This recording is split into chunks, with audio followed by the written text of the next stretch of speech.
Topic सम्बन्धित video लिएर आउने क्रममा आज पनि मैले एउटा भिडियो लिएर आएको छु। यस भिडियो इपिएक्स टपिक बुक सम्बन्धित जस्तै इपिएक्स टपिक बुकमा चाहिँ जम्मा 60वटा च्याप्टर रहेछ। 60वटा च्याप्टरमा 60वटा छङ्गुमा रहेको छ। जस 60वटा छङ्गुमा रहे अनुसार मैले आज पहिलो च्याप्टरको छङ्गुमा लिएर आएको छु। पहिलो च्याप्टर छङ्गुमा चाहिँ जस्तै मुन्ना छङ्गुमाथि जस्तै टपिकमा के छ भने हानगुल कोरियाको हिंसा अभिवादनको योजक शिष्टाचार भनिएको छ। हानगुल कोरियाको हिंसा अभिवादनको योजक शिष्टाचार भनेको छ। यस के भनेको छ भने जस्तै हानगुल कोरियामा चाहिँ साङ्गेबाङ निर्देशन व्यक्ति धारा अनुसार हिंसा हानुन अभिवादन गर्ने फांसीकी तरिका र थारुममा फरक छ। छासिङको आफूभन्दा नायिका उमेर चाहिँ मानगना धेरै अथवा छिकिङका पछि नफुल भनेको उच्च भएको सारा नेगनी मान्छेलाई चाहिँ अन्य तोनुन भनेको वा अथवा अन्य निका रागो भनेर मालखाने कुराकानी गर्दै खोबिरुल भनेको शिरलाई सुकी बनाएर एउटाउन अथवा हरिरुल कम्मर जस्तै सुकीबाट चुकाउने अथवा हरिरुल कम्मरलाई चाहिँ खुफिया भनेको जस्तै निहुर्याएर इन्सानले अभिवादन गरिन्छ। खोगिरुल भनेको शिरलाई चाहिँ सुकी बना जस्तै झुकाउने अथवा हरिरुल कम्मरलाई खुफिया निहुराउने गस्युन कुरा चाहिँ साङ्दै बाङ्गे दोस्रो व्यक्तिको ध्यानबारीमा चाहिँ छुन्ग्यौँ भनेको सम्मान भन्छ। नाथानिन देखाउने चिसुइन्द सङ्गीत हो भनेर दोस्रोमा के भनेको छ भने हानफ्यान अर्कोतर्फ छासिङको आफूभन्दा नायक उमेर चाहिँ अरिगला सानो अथवा छिनहान वरिष्ठ सारा नेगेन मान्छेलाई चाहिँ अन्यौँ जस्तै इराको मालठामी कुराकानी गर्दै हाम सुनु एउटा हात चाहिँ खाब्याप कि हल्का थुलुबन उठाउने अथवा कुन्दुर भनेको हल्लाएर जस्तै हल्का हल्लाएर चाहिँ फान्गाउन नाच्ने जस्तै खुसी व्यक्त गर्ने गर्छन् भनेर भनिएको छ।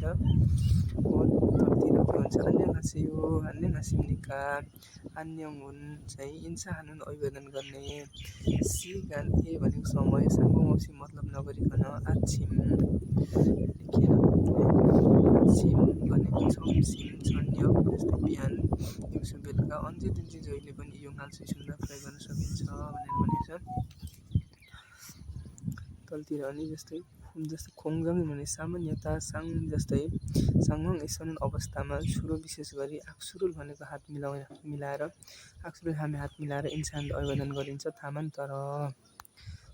तर जस्तै छासिङ खोदा आफूभन्दा नाइ उमेर चाहिँ जस्तै वालसिम ज्यादै मानगना धेरै अथवा छिकुइका पद चाहिँ नफुन उच्च भएको साराम एक मान्छेलाई चाहिँ जस्तै इन्सा हाल्ते अभिवादन गर्दाखेरि वेन सुनरो भनेको देब्रे हातले ओरुन फालिना दाहिने पाखुरा अथवा ओरुन सुन भनेको दाहिने हातलाई हाचिगो भनेको सपोर्ट गरेर आक्सुरुल हानुन भनेको हात मिलाउने बसी कुरा यो इन्दा शिष्टाचार हुन्छ भनेर भनेको छ।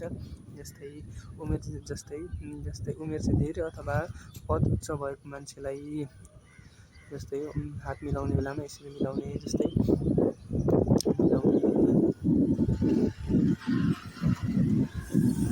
नेपालीबाट जस्तै कोरियामा चाहिँ कोरियामा चाहिँ दोस्रो व्यक्ति अनुसार चाहिँ अथवा जस्तै उच्च पद भएको मान्छेलाई चाहिँ अभिवादन गर्ने तरिका चाहिँ फरक छ भनेर भनिन्छ। आफूभन्दा उमेर चाहिँ धेरै अथवा पद चाहिँ उच्च भएको मान्छेलाई भनेर भनिन्छ। मान्छेलाई अन्य हाँसियो तोनुन वा अथवा अन्य हाँसिमनिका रागो भनेर माल हामी कुराकानी गर्दै शिरलाई चाहिँ जस्तै झुकाउने अथवा कम्मरलाई निहुराएर अभिवादन गरिन्छ भनेर भनिन्छ। अनि जस्तै शिरलाई चाहिँ जस्तै झुकाउने अथवा कम्मर निहुराउने कुरा चाहिँ जस्तै दोस्रो व्यक्तिको बारेमा चाहिँ जस्तै सम्मान व्यक्त गर्ने सङ्केत हो भनेर सम्मान व्यक्त सङ्केत हो। अर्कोतर्फ आफूभन्दा उमेर चाहिँ सानो अथवा घनिष्ठ भएको मान्छेलाई चाहिँ अन्यौँ जस्तै इरागो भनेर चाहिँ कुराकानी गर्दा एउटा हात चाहिँ हल्का उठाउने अथवा त्यो हात हल्लाएर अभिवादन गरिन्छ भनेर भनेको छ। अनि जस्तै अन्य हाँसिमनिका अन्यौँ हुन् अभिवादन गर्ने जस्तै समयमा चाहिँ मतलब नगरिकन भनेर भन्छ। बिहान दिउँसो बेलुका जहिले पनि प्रयोग गर्न सकिन्छ भनेर भनेको छ। जस्तै सामान्यता अवस्थामा चाहिँ विशेष गरी हात मिलाएर